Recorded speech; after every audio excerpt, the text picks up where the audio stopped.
We've been watching pretty closely the special grand jury in Georgia investigating Trump's attempts to overturn the 2020 election in the state. And we have some big news on that front right now, which is that the foreperson of this grand jury is now speaking publicly about when this final report, the recommendations that this final report hold, when that all becomes public, what we're going to learn. And the job of the grand jury was to do this investigation and then make recommendations. And this foreperson who's speaking publicly is saying that there are numerous indictment recommendations that the grand jury is making. And if you've been following, and we'll get to this moment in a second, but if you've been following the investigation, following the process, you won't be surprised about who's being indicted. Sounds like she's saying Trump, or who they're recommending, to be clear, who they're recommending should be indicted. It's not up to the grand jury to make that decision. That would be District Attorney Fani Willis's job, but they're making recommendations based on their investigation. And she's saying it won't surprise you, which seems to indicate Trump is on that list of, again, multiple indictment recommendations. Now, I'll talk about what I think about the foreperson coming out publicly and all that in a little bit, but first, just this is huge news, and we may be seeing these recommendations about indictments and possible indictments from District Attorney Fani Willis coming very soon, which is huge. What do you want people, and this is the foreperson, to know about this process and about your work? That really, when it came down to it, we were just people looking into something, and that's worth it. Emily Kors served as foreperson. She is limited in what she can share. A judge ordered deliberations must stay under wraps. But Kors confirms the jurors did recommend indictments against multiple people. It's not a short list. So we're talking about more than a dozen people?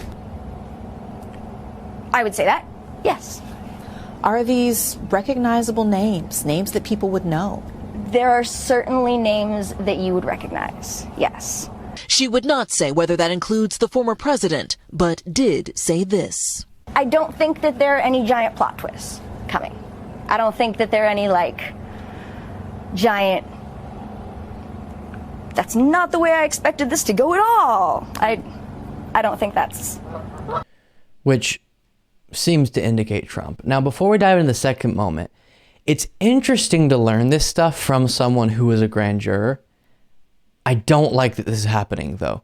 And you'll notice if you go to right-wing media, part of the reasons about why that is just the sense that this gives that this isn't being done by the books, almost, which it is, but having someone go out to the media before everything becomes public, and it just muddies the water in my mind. We'll talk about some people saying this actually could get in the way of the investigation itself and the legal process there. There's no reason. You don't help the case by coming out publicly and talking about it. Just leave it private until the indictments actually happen or the actual full report gets released to the public. To me, this is completely needless, but interesting. Continuing to the next moment on CNN. Say there's no plot twists and people won't be shocked. People are going to hear that and they're going to think that means that Donald Trump is definitely on that list. I know it's delicate, but can you speak to that? I can't. Well, I might be able to according to instructions, but I don't want to.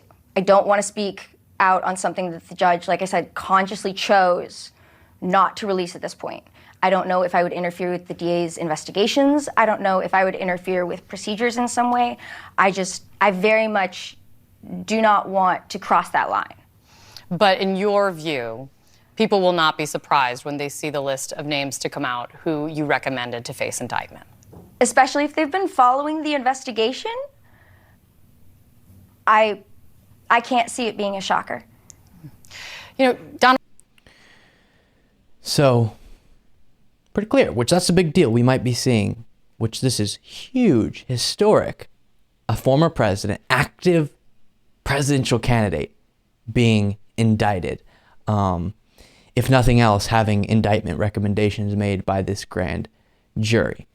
Again, I say, though, the excited energy almost that she's bringing is not necessary to me because it needs to stay as by the books, as not even just in appearance, politically motivated as possible. And I think this messes with that optically. I do think a very good investigation has been done, and Trump absolutely attempted to overthrow the democratic process in the state of Georgia and needs to be held accountable for it.